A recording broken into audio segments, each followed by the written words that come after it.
নমস্কার, কেয়াস কিচেনে আপনাদের সবাইকে স্বাগত জানাই। আজকে আমি বানাবো পায়েস। আসুন দেখি পায়েস বানাতে আমাদের কি কি জিনিসের প্রয়োজন।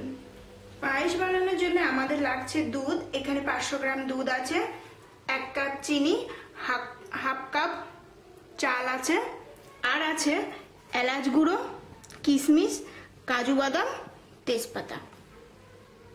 প্রথমে আমি গ্যাসটা ধরিয়ে নেব।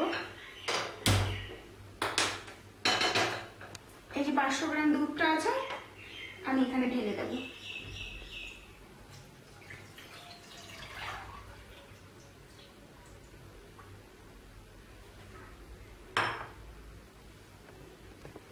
এবার দুধটা যখন ফুটে আসবে তারপর আমরা একে একে এর মধ্যে সবকিছু দিয়ে দেব।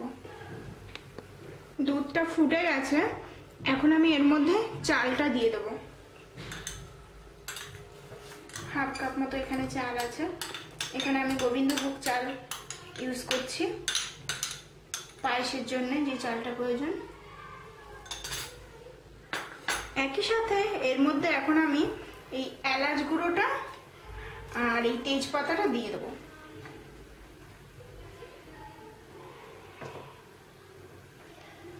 কাজু বাদাম কিশমিশ পরে দেব।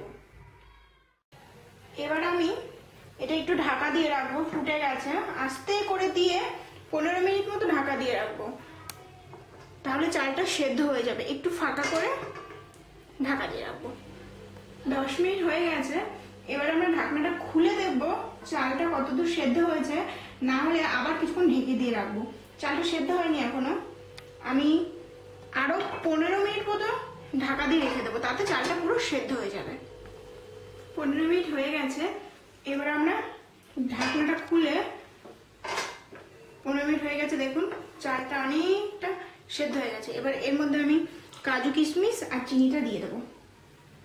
কিশমিশ, কাজু, এবার এর মধ্যে পুরো 1 কাপ চিনিটা দিয়ে দেবো। গ্যাস আমার আস্তেই আছে।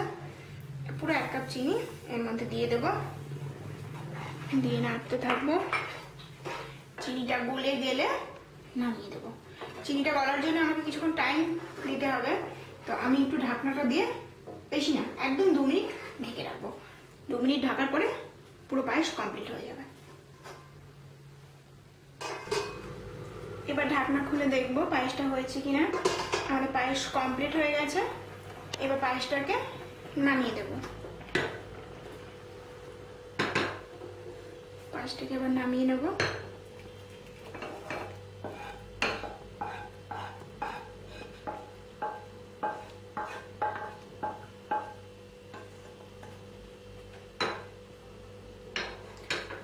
আমি 2-3টে কাজু বাদাম আর কিশমিশ আগের থেকে তুলে রেখেছিলাম, সেগুলো উপর দিয়ে দিয়ে দেবো।